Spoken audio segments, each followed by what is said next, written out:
ಇಷ್ಟೊತ್ತಾದ್ರೂ Arjun sir ಫೋನೇ ಮಾಡ್ಲಿಲ್ವಲ್ಲ?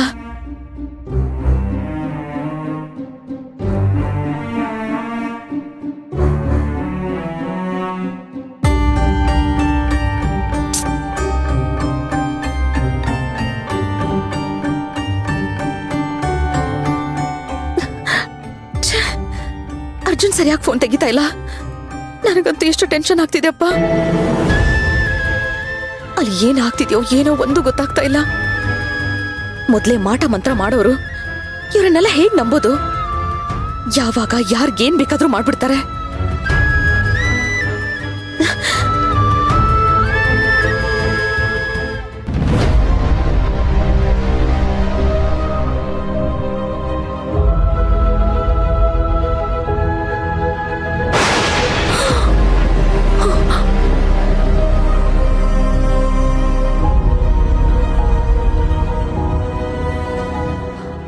God, ಮಾಡೋ ಕೆಲ್ಸ ಬಿಟ್ಟು ನಾನ್ ಯಾಕೆ ಹೀಗೆ ಗೊರ್ಕೆ ಹೊಡಿತಾ ಇದ್ದೀನಿ? ಅವನ್ ಮಲ್ಗಿದ ತಕ್ಷಣ ಅವನ್ ಕುತ್ಕೆಲಿರೋ ಆಂಜನೇಯನ್ ಡಾಲರ್ನ ಎಗ್ರಿಸೋಣ ಅನ್ಕೊಂಡೆ. ಈ ದರಿದ್ರ ನಿದ್ದೆ ಬಂದಿದ್ದೆ ಗೊತ್ತಾಗ್ಲಿಲ್ವೇ? ದಿನ ಪೂರ್ತಿ ಕತ್ತೆ ತರ ಕೆಲ್ಸ ಮಾಡಿಸ್ತಾನೆ. ನಿಮ್ದೆ ಕುತ್ಕೊಂಡು ಊಟ ಮಾಡಕ್ಕೂ ಬಿಡಲ್ಲ. ಇವನ್ ಕೊಡೋ ಟಾರ್ಚರ್ಗೆ ನಿದ್ದೆ ಬರ್ತಾ ಇರುತ್ತಾ? ಮಲ್ಕೊಂಡ್ರೆ ಸಾಕಪ್ಪ ಅಂತ ಅನ್ನಿಸ್ಬಿಡುತ್ತೆ. ನನ್ ಲೈಫಲ್ಲಿ ಚಾಪೆ ಮೇಲ್ ಮಲ್ಕೊಂಡವಳಲ್ಲ, ಚಾಪೆ ಮೇಲೋ ನೆಲದ ಮೇಲೋ. ಈಗ ಮಲ್ಕೊಳಕ್ ಬಿಟ್ರೆ ಸಾಕು ಅನ್ನೋ ಅಷ್ಟ ಆಗ್ಬಿಟ್ಟಿದೆ ನನಗೆ. ಯೋ ಕರ್ಣ, ಈ ನಿನ್ ನಾಟಕಗಳೆಲ್ಲ ಜಾಸ್ತಿ ದಿನ ನಡೆಯೋದಿಲ್ಲ. ನಿನ್ ಕುತ್ಕೆಲ್ಲ ಡಾಲರ್ ಇರೋದಕ್ಕೆ ಮಾಯಮ್ಮ ನಿನ್ನ ಮುಟ್ಟೋದಕ್ಕಾಗ್ತಿಲ್ಲ.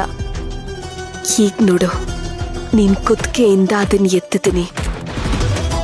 ಆಗ ಮಾಯಮ್ಮ ಪೂಜಂಗೆ ಬಾಯಿ ಬಿದ್ದು ಹೋಗೋ ಹಾಗೆ ಮಾಡಿದ್ಲಲ್ಲ, ಹಾಗೆ ನಿನ್ ಕೈ ಕಾಲು ಬಿದ್ದು ಹೋಗೋ ಹಾಗೆ ಮಾಡ್ತಾಳೆ. ಮಾಡ್ಲಿ, ಹಾಸಿಗೆ ಮೇಲೆ ಮಲ್ಕೊಂಡಿರು. ಜೀವನ ಪೂರ್ತಿ ನಿನ್ ಸೇವೆ ಮಾಡ್ತೀನಿ. ಆದ್ರೆ ನಿನ್ ಕಾಟ ಮಾತ್ರ ನನಗ್ ತಡೆಯೋದಕ್ಕಾಗ್ತಿಲ್ಲ.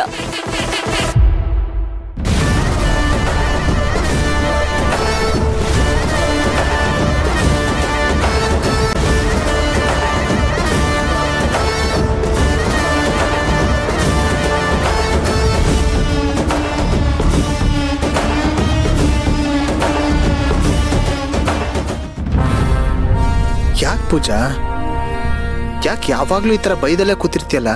ಯಾಕೆ ಅಂದೆ, ಎಲ್ಲ ನನ್ ಕರ್ಮ. ಸೇವಂತಿ ಅಕ್ಕನ ಎಲ್ಲಾ ತರದಲ್ಲೂ ಕಾಡ್ಸಿದ್ದೆ.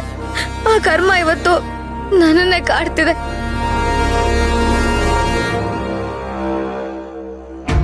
ಪೂಜಾ, ಅದೇನಾದ್ರೂ ಆಗ್ಲಿ, ಅದೇನ್ ಸತ್ಯ ನೋಡಿದ್ಯೋ ನನಗೆ ಹೇಳು.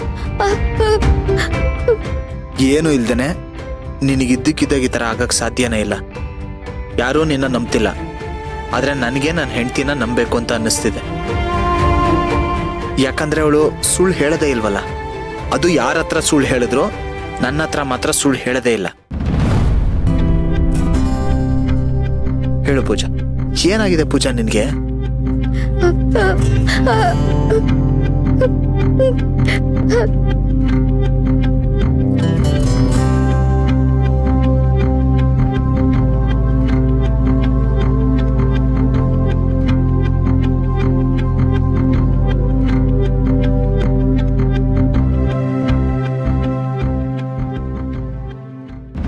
ಇಲ್ಲ, ಇವಳು ಒಳಗೊಳಗೆ ಏನೋ ತುಂಬಾ ದೊಡ್ಡ ಜಾಲದಲ್ಲಿ ಸಿಕ್ಬಿದ್ದಿದ್ದಾಳೆ.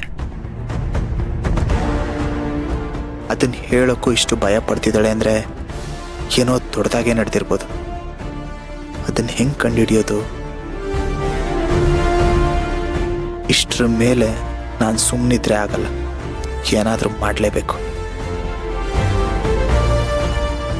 ಮನೆಯವ್ರಿಗೆ ಏನಾಗುತ್ತೋ ಅಂತ ಯೋಚನೆ ಮಾಡಕ್ ಹೋದ್ರೆ